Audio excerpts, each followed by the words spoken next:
बिस्मिल्लाहिर्रहमानिर्रहीम। अस्सलामुअलैकुम। आप देख रहे हैं ताज 92 न्यूज़। नजर डालते हैं आज की हेडलाइंस पर।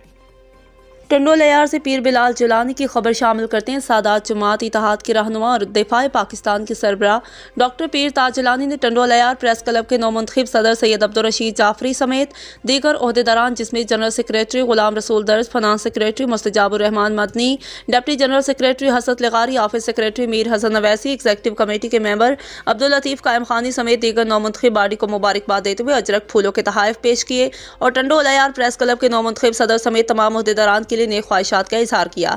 इस मौका पर डॉक्टर पीर ताज जिलानी ने गुफ्तगू करते हुए कहा कि सहाफ़ियों के तवस्सुत से मज़लूमों की आवाज़ आला ईवानों तक पहुँचती है और हर जगह से मायूस होकर आवाम प्रेस क्लब का रुख करते हैं।